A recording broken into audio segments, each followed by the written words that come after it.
നമസ്കാരം എല്ലാ പ്രിയ ശ്രോതാക്കൾക്കും പരിസ്ഥിതി വർത്തമാനം തത്സമയ ഫോണിംഗ് പ്രോഗ്രാമിലേക്ക് സ്വാഗതം.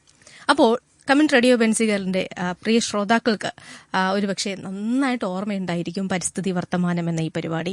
കാരണം നമ്മൾ ഒരു 2 വർഷത്തിന് മുൻപ് വരെ എല്ലാ ഞായറാഴ്ചകളിലും ഈ പരിപാടി ഉണ്ടായിരുന്നു. പിന്നെ 2 വർഷം നമ്മൾ ഒരു ചെറിയ ഇടവേള എടുക്കുകയാണ്. അതിനുശേഷം പരിപാടി വീണ്ടും ഇന്ന് തുടങ്ങുകയാണ്. അപ്പം എല്ലാവർക്കും പരിചയമുള്ളതുപോലെ തന്നെ ഈ പരിസ്ഥിതി വർത്തമാനം പരിപാടിയിൽ പ്രിയ ശ്രോതാക്കളോടൊപ്പം ഉള്ളത് TKM കോളേജിലെ റിട്ടയർഡ് അധ്യാപകൻ ഡോക്ടർ ജെ ഉദയകുമാർ സാറാണ്. സാറിനെ സ്നേഹത്തോടുകൂടി സ്വാഗതം ചെയ്യുകയാണ് പരിപാടിയിലേക്ക്.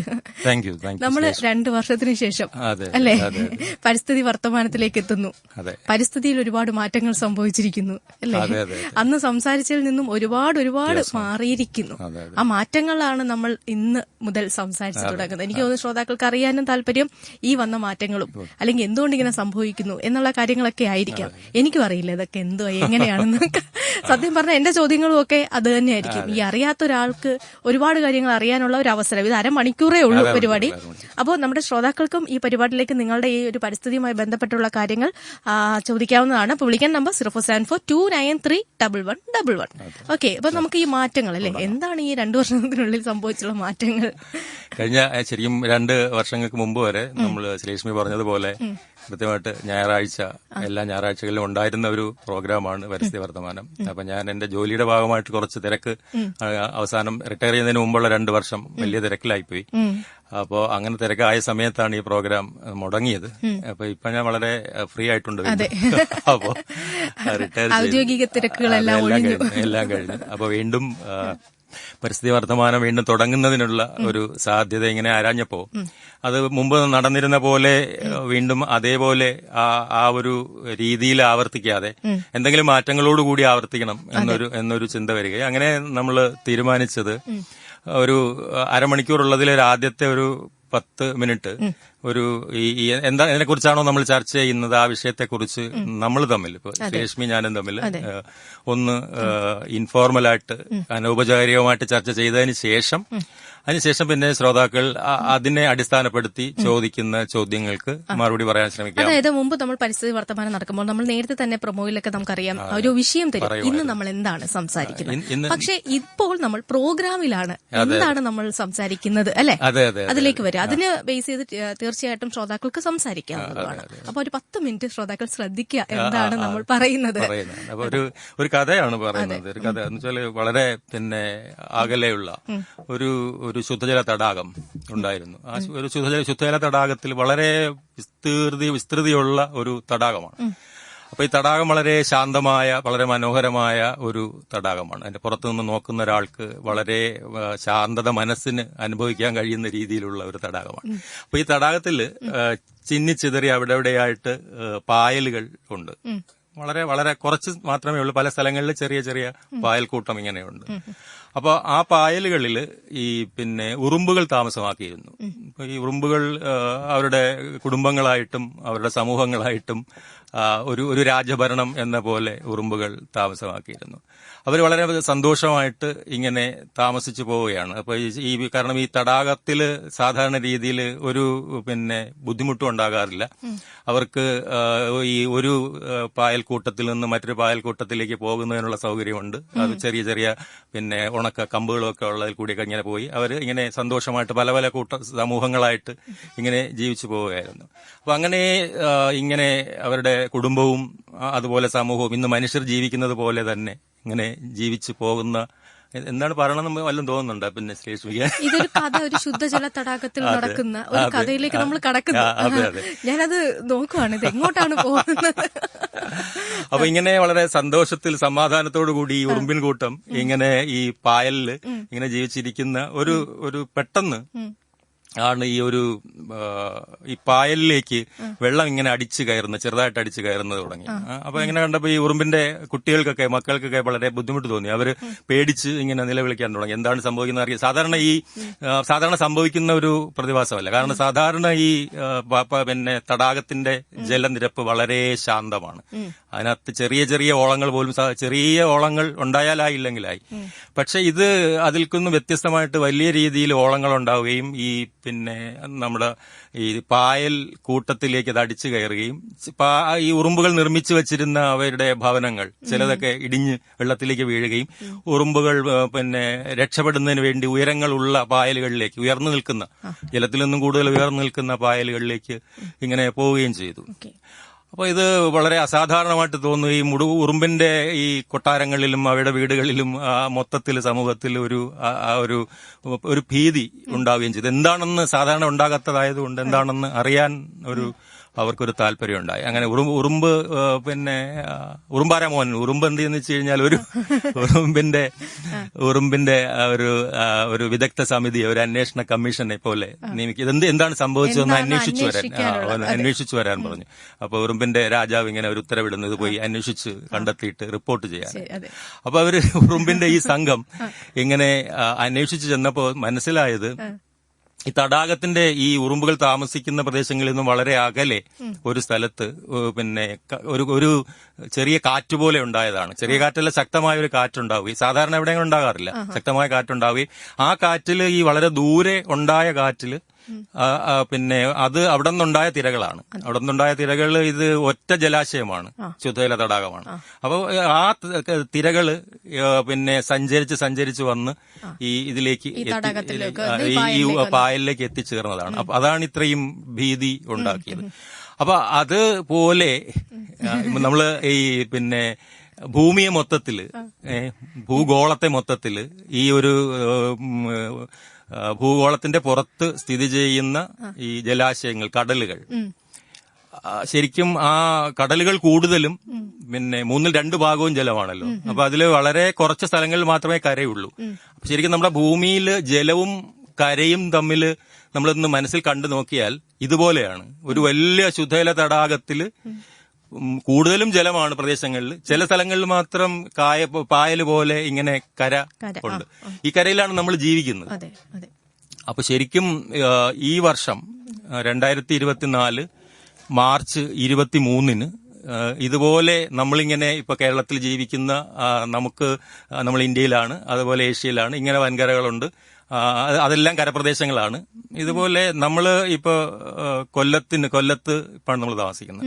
അപ്പൊ നമ്മുടെ പിന്നെ ഭൂമിയുടെ മാപ്പ് എടുത്തു കഴിഞ്ഞാൽ അതില് ഈ കൊല്ലം എന്ന് പറയുന്ന സ്ഥലത്ത് നിന്ന് നമ്മൾ താഴേക്ക്, ആ മാപ്പിൽ താഴേക്ക് നോക്കിയാൽ, താഴേക്കെന്ന് വെച്ചാൽ തെക്കോട്ട് പോയാൽ നമ്മൾ എത്തിച്ചേരുന്നത് വലിയ കടലാ. ആ കടലെന്ന് പറയുന്നത് ഇന്ത്യൻ മഹാസമുദ്രമാണ്. ഈ ഇന്ത്യൻ മഹാസമുദ്രത്തിൽ ഇപ്പൊ നമ്മൾ താഴോട്ട് വന്നു കഴിഞ്ഞാൽ ഓസ്ട്രേലിയയൊക്കെ വരും. അപ്പൊ അതെല്ലാം സ്ഥിതി ചെയ്യുന്ന, ആ ദ്വീപ് സ്ഥിതി ചെയ്യുന്നതെല്ലാം ഇന്ത്യൻ മഹാസമുദ്രത്തിലാണ്. അവിടെ നിന്നുകൊണ്ട് നമ്മൾ ഇടതോട്ട് പോയാൽ, മാപ്പിൽ ഇടതോട്ട് പോയാൽ എന്ന് പറഞ്ഞാൽ പടിഞ്ഞാറോട്ട് പോയി കഴിഞ്ഞാൽ നമുക്ക് പിന്നെ ദക്ഷിണ അറ്റ്ലാന്റിക് സമുദ്രം ആണ്. അപ്പൊ ശരിക്കും ഇന്ത്യൻ മഹാസമുദ്രവും ദക്ഷിണ അറ്റ്ലാന്റിക് സമുദ്രവും നമ്മൾ പേരിട്ടിരിക്കുന്നതേ ഉള്ളൂ. ഇത് ഭൂമിയിൽ സ്ഥിതി ചെയ്യുന്നത് ഒരുമിച്ചാ, ചേർന്ന്. അതിനവിടെ വരമ്പൊന്നുമില്ല, അല്ലെങ്കിൽ അതിരൊന്നുമില്ല.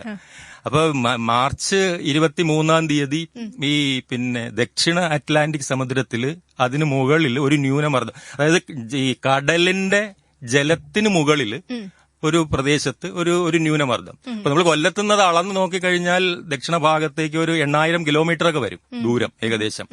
അത്രയും ദൂരത്തിൽ കടലിന് മുകളിലുള്ള വായുവിൽ ഒരു മർദ്ദ കുറവുണ്ടാവുകയും അതൊരു കാറ്റായിട്ട് മാറുകയും ചെയ്തു.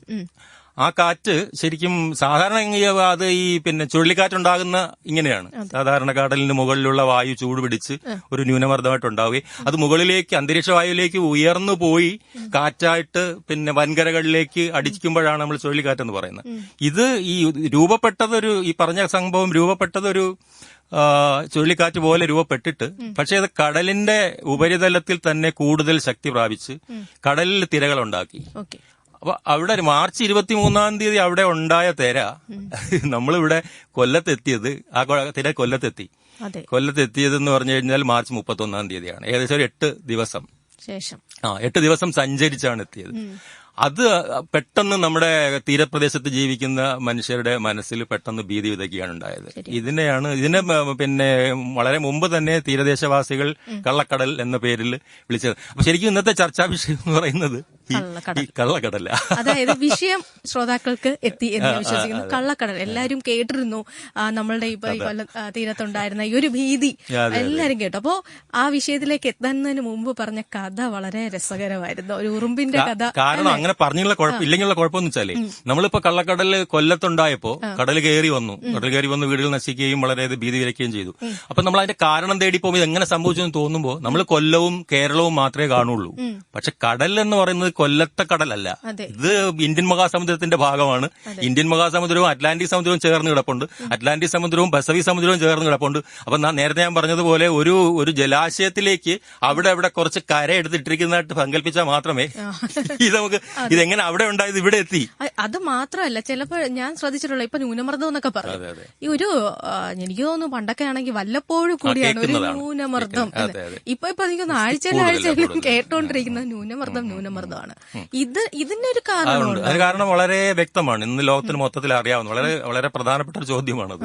അതിന് ഇന്ന് ലോകത്തിന് അറിയാവുന്ന ഒരു കാര്യം എന്ന് വെച്ച് കഴിഞ്ഞാൽ, പണ്ടുണ്ടായിരുന്നതിനേക്കാൾ, അതായത് 2020നും 2010നും 2020നും ഇടയിൽ, 2000നും 2020നും ഇടയിൽ ലോകത്ത് 20 വർഷം ലോകത്ത് ആകെ ഉണ്ടായിട്ടുള്ള ദുരന്തങ്ങൾ എടുത്തു കഴിഞ്ഞാൽ അതിനകത്ത് ഐക്യരാഷ്ട്രസഭ പറയുന്നത് 70% ഈ കാലാവസ്ഥാ മാറ്റം നിമിത്തം ഉണ്ടായതാണെന്ന് പറയുന്നത്. ഇപ്പൊ മനുഷ്യനിർമ്മിതമാണ് എന്നാണ് അവർ വാദിക്കുന്നത്. കാലാവസ്ഥാ മാറ്റത്തിന്റെ ഭാഗമായിട്ടാണ് ഇപ്പൊ ശ്രീലക്ഷ്മി ചോദിച്ച ചോദ്യത്തിന് ഉത്തരം അതാ. എന്ന് വെച്ചാൽ പണ്ട് കാലങ്ങളിൽ വളരെ അപൂർവമായിട്ട്, അതായത് നമ്മുടെ കൊല്ലം തീരം ഉൾപ്പെടുന്ന നമ്മുടെ പടിഞ്ഞാറേ തീരത്ത് ഈ ചുഴലിക്കാറ്റ് വളരെയൊന്നും കേട്ടിട്ടില്ല നമ്മൾ. ഇപ്പൊ ഓഖി 2017 വന്നപ്പോഴാണ് ആദ്യമായിട്ട് ചുഴലിക്കാറ്റ് കേട്ടത്.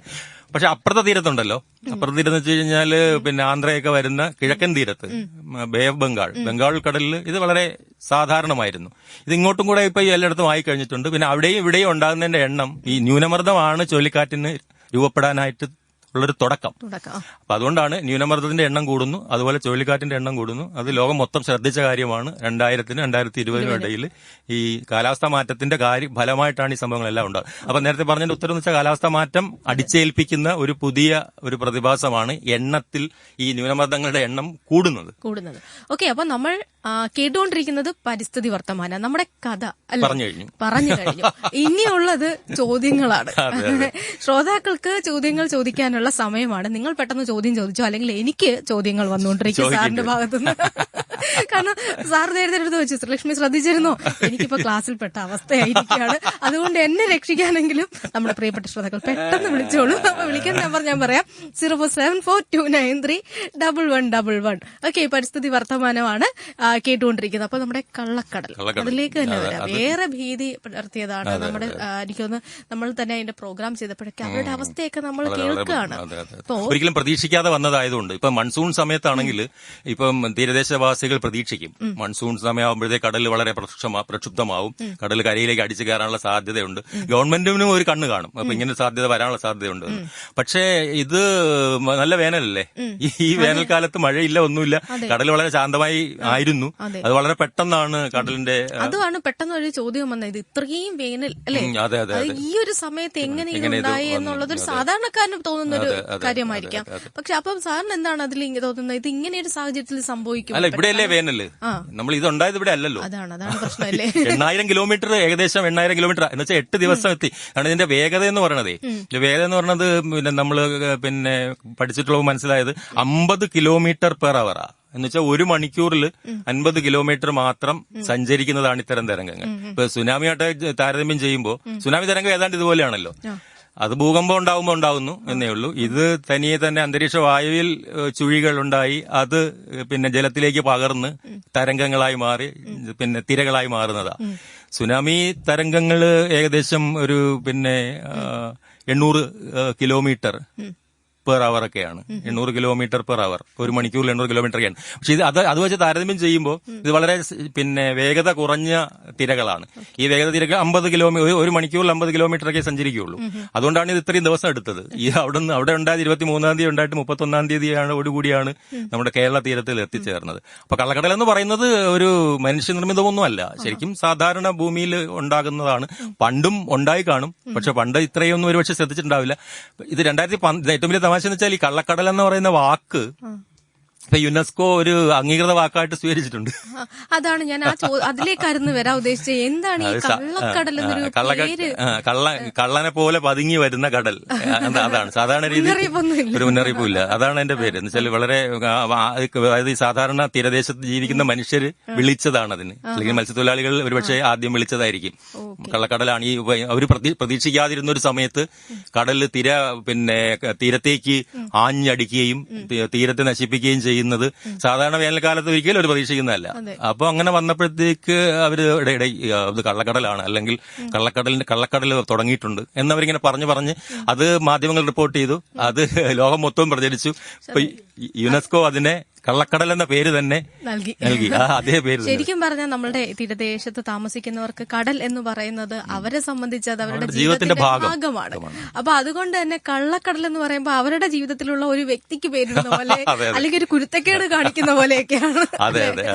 ഇത് പ്രതീക്ഷിക്കാതെ ചെയ്യും. നമ്മൾ കുട്ടികളെ പറയുന്നത് അതൊക്കെ വിളിക്കുന്ന പോലെ ആ ഒരു പേര് ശരിക്കും പറഞ്ഞ ഔദ്യോഗികമായിട്ട് തന്നെ ഇപ്പോൾ നൽകി എന്ന് പറയുമ്പോൾ അവരൊരു കുസൃതി പേരായിട്ട് ഇട്ടതായിരിക്കും അവർ പക്ഷേ ആദ്യം ഇട്ടത്. പക്ഷെ ഇപ്പൊ അതിന്റെ ഭാവവും രൂപവും ഇപ്പൊ ഇത്തിരി കൂടുതലായി വരികയാണ്. കാരണം മുമ്പൊക്കെ ഉണ്ടായിട്ടുള്ള ഈ കടലില് ഈ തിരകൾ ഉയരുന്ന ഉയരം എന്ന് പറയുന്നത് 3 മീറ്റർ 4 മീറ്റർ ഒക്കെ ഉണ്ടാവുള്ളൂ. എനിക്ക് തോന്നുന്നു ഈ സമയത്ത് ഇപ്പൊ ഉണ്ടായത് 11 മീറ്ററോളം. എന്ന് വെച്ചാൽ 11 മീറ്റർ വെച്ചാൽ വളരെ ഉയരെയാണ്.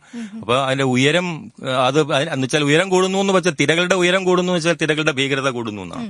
തിരകളുടെ വേഗതയും ഉയരവും ആണ് തിരകളുടെ ഭീകരത എന്തുമാത്രം ഉണ്ട്, അല്ലെങ്കിൽ നമ്മെ സംബന്ധിച്ച് മനുഷ്യരെ സംബന്ധിച്ച് അതെന്തുമാത്രം വിനാശകാരിയാകുന്നു കടൽ തിരകൾ എന്നുള്ളത്.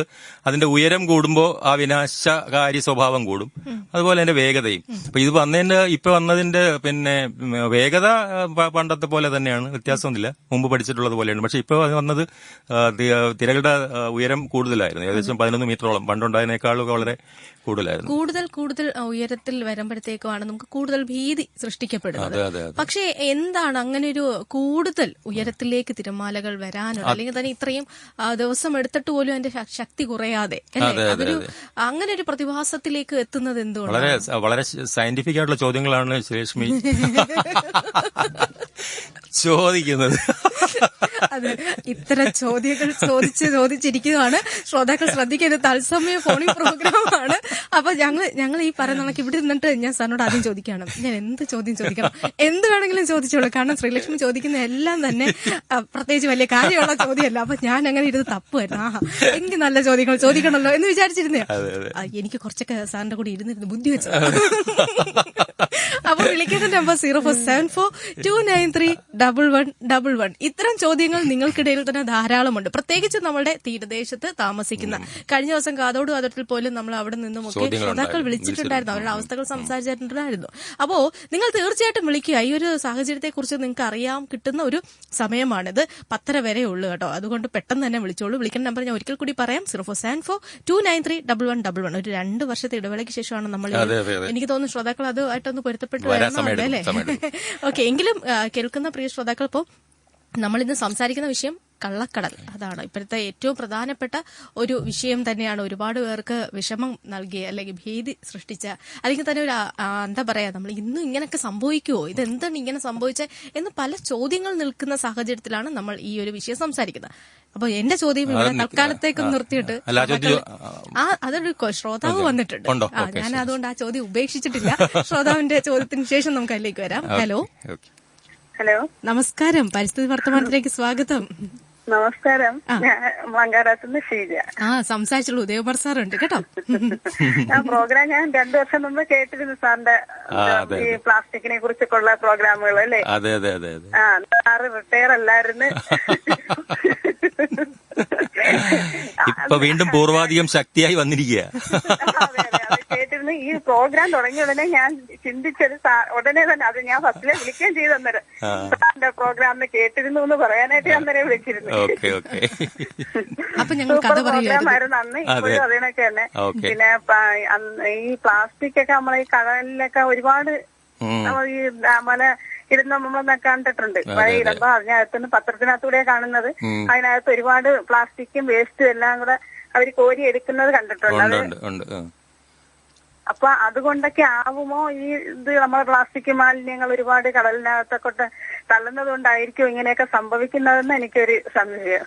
അത് കടലിൽ ഇപ്പം കടൽ തിരകളും ഈ പിന്നെ കള്ളക്കടലിലല്ല ഏത് തരത്തിലുള്ള തിരകൾ തീരത്തേക്ക് വരുമ്പോഴും കടൽ വെള്ളത്തിൽ ഈ പറയുന്ന പ്ലാസ്റ്റിക് പോലുള്ള മാലിന്യങ്ങളുടെ അളവ് കൂടുകയാണെങ്കിൽ അത് തിരിച്ച് കടൽ നമുക്ക് തന്നെ കൊണ്ട് തരിക.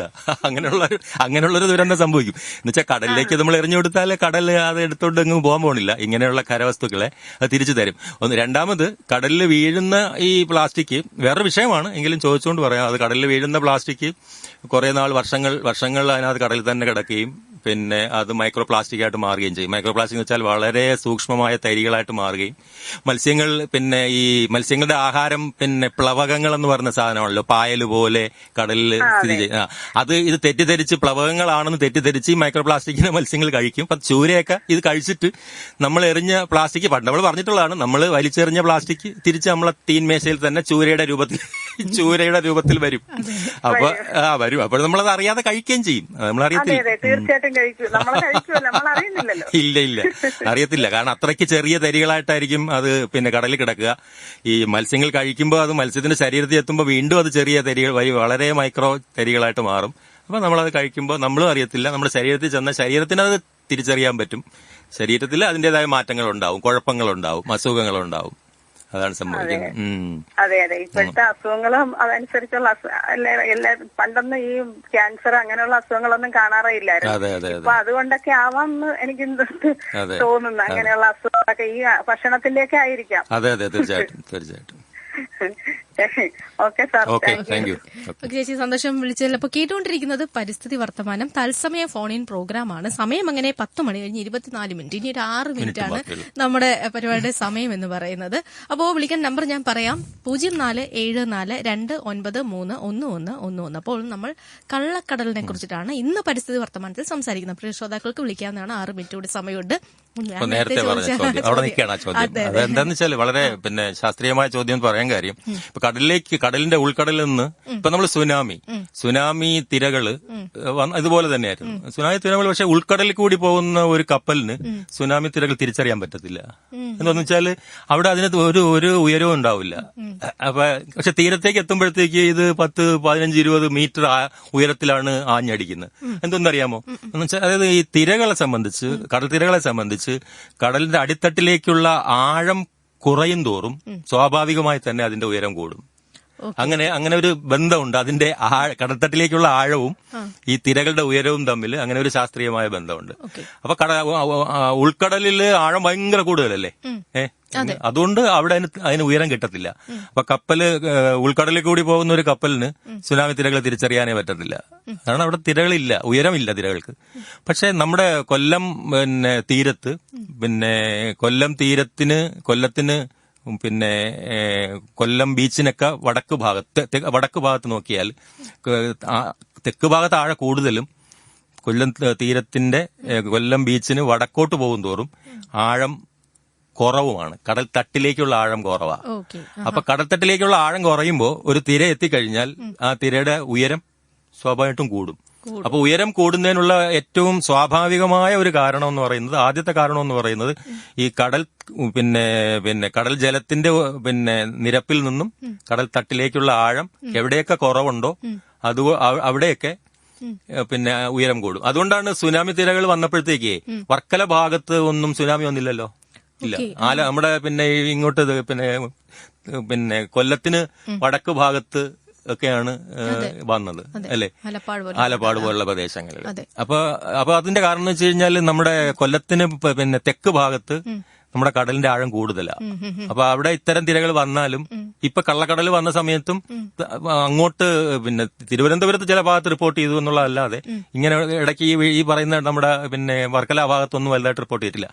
കൊല്ലത്ത് ഇത് ഇങ്ങനെയുള്ള തിരകൾ സുനാമി വന്നാലും പിന്നെ ഉയരത്തിൽ വരും, ഇതുപോലുള്ള കടൽ വന്നാലും വരും. കാരണം വെച്ചാൽ ഒരു പിന്നെ കൊല്ലം ബീച്ചിനും പിന്നെ വടക്ക് ഭാഗത്തേക്കെല്ലാം കടൽ തട്ടിലേക്കുള്ള ആഴം കുറവാണ്. ഇതാണ് ഞാൻ ഇത്രയും ദിവസമൊക്കെ ചിന്തിച്ചു വെച്ചാൽ മൊത്തം തെറ്റാണല്ലോ എന്ന് ആലോചിക്കുകയാണ്. കാരണം ആഴം കൂടുന്നതനുസരിച്ച് അല്ല എന്നുള്ളത് അല്ലേ? അല്ല, ആഴം കൂടുമ്പോഴത്തേക്ക് ശക്തി പിന്നെ ഇതിന്റെ തിരകളുടെ ഉയരം കുറയുകയാണ് ചെയ്യുന്നത്, കുറയുകയാണ്. അപ്പൊ അതിന്റെ വിനാശകാരിയായ സ്വഭാവം കുറയുകയാണ് ചെയ്യുന്നത് ആഴം കൂടുതലുള്ള പ്രദേശങ്ങളിൽ. ആഴം കുറവുള്ള പ്രദേശങ്ങളിലാണ് ഇത് പ്രശ്നകാരിയാവുന്നത് ഈ തിരകൾ. ഓക്കെ, നമ്മൾ ഈ കൊല്ലം തീരമൊക്കെ വെച്ചിട്ട് നോക്കുകയാണെങ്കിൽ മറ്റു സ്ഥലങ്ങളെ അപേക്ഷിച്ച് നമ്മൾ പറയാറുണ്ട് ബീച്ച് പോലും വളരെ അപകടകരമായ ഒരു സാഹചര്യമാണല്ലോ. അവിടുത്തെ ഒരു രീതി ഒന്ന് എങ്ങനെയാന്ന് പറയാം. അപ്പൊ ഈ ഒരു കടലിന്റെ ഒരു സാഹചര്യം അതാണ് ഞാൻ പറഞ്ഞില്ലേ, കൊല്ലം എന്ന് പറയുന്നത് ഒരു അതിരിൽ നിൽക്കുകയാണ്.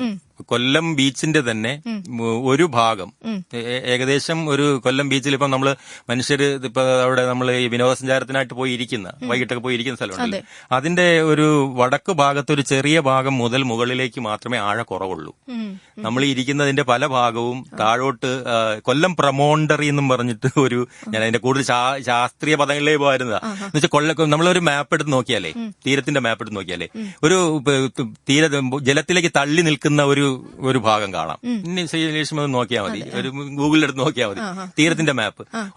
ഒരു ഇടിച്ചിങ്ങനെ പിന്നെ ജലാശയ പിന്നെ കടലിലേക്ക് തള്ളി നിൽക്കുന്ന ഒരു മുനമ്പുണ്ട്.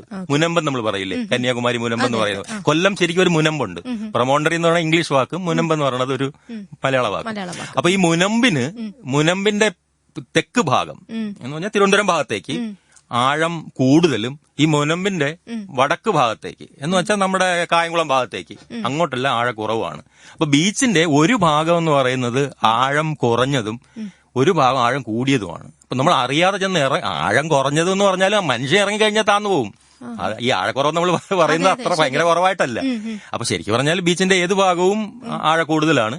പക്ഷേ പിന്നെ ഒരു തെക്ക് ഭാഗത്ത് ഭയങ്കരമായ ആഴമാണ്. എന്ന് പറഞ്ഞാൽ നമ്മൾ ഇറങ്ങിയാൽ ഒരു സ്ലോപ്പിലേക്ക് ഒരു വലിയൊരു അഗാധ ഗർത്തത്തിലേക്ക് പോകുന്ന രീതിയിലായിരിക്കും. നമ്മളിപ്പോ കടലിൽ നിന്ന് ഇങ്ങനെ നമ്മൾ അവിടെ ചെന്നിരുന്ന് കളിച്ചിരുന്ന് കടലിലോട്ട് നടന്ന് പോയി കഴിഞ്ഞാൽ പൊതുവെ നമ്മുടെ കൊല്ലം ബീച്ച് ഇച്ചിരി അപകടം, അതാണ് ഈ അപകടം കാര്യങ്ങൾ കാര്യം. പലപ്പോഴും നമുക്ക് ഇറങ്ങാൻ അത്ര സുരക്ഷിതമല്ല പല സ്ഥലങ്ങളും വെച്ചിട്ട് പറയുകയാണെങ്കിൽ പോലും. അത് നമ്മുടെ തെക്കൻ തീരം, സോറി പടിഞ്ഞാറൻ തീരം പിന്നെ വളരെ പ്രക്ഷുബ്ധമാണ്. കിഴക്കൻ തീരവുമായിട്ട്, ഇന്ത്യയുടെ കിഴക്കൻ തീരവുമായിട്ട് താരതമ്യം ചെയ്യുമ്പോൾ പടിഞ്ഞാറൻ തീരം ഭയങ്കരമായ പ്രക്ഷുബ്ധമായ കടലാണ്. അത് ഇവിടെ നമുക്ക് അങ്ങനെ പറയാൻ കാര്യം എന്താണെന്ന് വെച്ചാൽ ആളുകൾ കൂടുന്നത് ഇവിടെ ആയതുകൊണ്ടാണ്. എല്ലായിടത്തും ആളുകൾ കടലിൽ കാണാനായിട്ട് ഇങ്ങനെ പോകുന്നില്ലല്ലോ, തീരപ്രദേശം എല്ലായിടത്തും. അപ്പൊ അല്ലെങ്കിൽ ഇത്രയും വിശാലമായ ബീച്ചില്ല. വിശാലമായ ബീച്ച് ഉള്ളത് കൊണ്ടാണ് മനുഷ്യർ കൂടുന്നത്. മനുഷ്യർ കൂടുമ്പോഴത്തേക്കാണ് നമ്മൾ ഈ കടലിന്റെ ശക്തി, കടലിൽ അപകടങ്ങൾ കൂടുന്നത്. കാരണം മനുഷ്യർ അങ്ങോട്ട് ഇറങ്ങാനുള്ള സാധ്യത ഉള്ളതുകൊണ്ട്. പിന്നെ പടിഞ്ഞാറൻ തീരം കേരളത്തിന്റെ ഏത് തീരപ്രദേശമായാലും കൂടുതൽ അപകടകാരിയാണ്. ആഴത്തിന്റെ കാര്യത്തിലായാലും ശരി തന്നെ, തിരകളുടെ ശക്തിയുടെ കാര്യത്തിലായാലും ശരി തന്നെ. അതുകൊണ്ട് അറിഞ്ഞുകൂടാത്ത കടലിലേക്ക് നമ്മൾ ഇന്ന് ഇറങ്ങാതിരിക്കുന്നതാണ് നല്ലത്. തീർച്ചയായിട്ടും. ഈ കള്ളക്കടൽ എപ്പോഴാണെന്ന് പറയാൻ പറ്റില്ല. അതെ, അത് വളരെ പെട്ടെന്ന് നമുക്ക് പ്രവചിക്കാൻ പറ്റുന്ന ഒരു കാര്യമല്ല. അതെ, ഓക്കെ. അപ്പൊ നമ്മൾ ഇന്നത്തെ പരിസ്ഥിതി വർത്തമാനത്തിന്റെ സമയവും ശരിക്കും പറഞ്ഞ കഥയൊക്കെ പറഞ്ഞു അല്ലേ? ഇതിനിടയ്ക്ക് കള്ളക്കടലിനെ കുറിച്ച് കുറേ കാര്യങ്ങൾ, ശാസ്ത്രീയമായി കുറച്ച് കാര്യങ്ങൾ നമ്മൾ പറഞ്ഞു. ശ്രോതാവ് വിളിച്ചു. അപ്പോൾ ഇന്ന് നമ്മൾ ഒരു 2 വർഷത്തെ ഇടവേളയ്ക്ക് ശേഷമാണ് ഇന്ന് പരിസ്ഥിതി വർത്തമാനം തുടങ്ങിയത്. അപ്പോൾ ഇനി എല്ലാ ശനിയാഴ്ചയും ഇതേ സമയത്ത് തന്നെ നമ്മൾ ഉദയകുമാർ സാർ നേരത്തെ പറഞ്ഞു, ഇപ്പോൾ വളരെയധികം എന്താ പറയാ ഫ്രീ കഥകളുമായിട്ട് വരും. 10 മിനിറ്റ് കഥയുണ്ടാവും. ആ കഥയെ തുടർന്നായിരിക്കും നമ്മളുടെ ചോദ്യങ്ങൾ. അതായത് ചോദ്യങ്ങൾ ചോദിക്കേണ്ടത് ശ്രോതാക്കളാണ്. അപ്പൊ അടുത്ത ശനിയാഴ്ച 10 മണി മുതൽ നിങ്ങൾ റെഡിയായിരുന്നോളൂ. കഥ കേൾക്കുക 10 മിനിറ്റ്. അതിനുശേഷം 10 ആകുമ്പോഴത്തേക്ക് വിളിച്ചു തുടങ്ങുക. ആ കഥയിൽ നിന്നുള്ള ചോദ്യത്തിനെ കുറിച്ചിട്ട് ചോദിക്കാവുന്നതാണ്. അപ്പൊ ഇന്ന് നമ്മൾ തൽക്കാലം ഒന്ന് വിട പറയാണ് അല്ലെ? ഓക്കെ. അപ്പൊ സാർ എന്തായാലും ഇന്ന് തുടക്കമായിരുന്നു. നമ്മൾ പരിപാടി എന്റെ ചെയ്യാവുന്ന എന്താണ് എനിക്കൊരു തുടക്കം, നമ്മളൊരു പിന്നെ പുനരാരംഭം എന്ന് പറയാം, വീണ്ടും തുടങ്ങിയതാണ്. അപ്പൊ ഒരു ശ്രോതാവ് വിളിച്ചു. അപ്പൊ നമ്മള് എനിക്ക് തോന്നുന്നു ഞാനിപ്പോ ഇന്ന് തുടങ്ങുന്ന ഈ പിന്നെ എപ്പിസോഡുകളിൽ അല്ലെങ്കിൽ എല്ലാ തവണയും ഇതുപോലെ കുറച്ചുകൂടെ ഇന്ററാക്റ്റീവായിട്ട്, കുറച്ചുകൂടി ഇങ്ങനെ ലളിതമായിട്ട്, ഒരുപാട് ശാസ്ത്രീയ സാധനങ്ങൾ കുത്തി നിറയ്ക്കാതെ ലളിതമായിട്ട് അത് എന്നോടാ. ഓക്കെ, അടുത്ത പ്രാവശ്യം ലളിതമായിട്ടുണ്ട്. അപ്പൊ നമുക്ക് എന്തായാലും അടുത്ത പ്രാവശ്യത്തെ ലളിതമായ ചോദ്യങ്ങൾക്കൊപ്പം ഞങ്ങൾ തിരിച്ചെത്തുന്നതായിരിക്കും. അപ്പൊ തൽക്കാലം ഇവിടെ പറയുന്നു നമ്മളുടെ ഉദയകുമാർ സാറിനോടൊപ്പം Sreelakshmi M S. Thank you so much.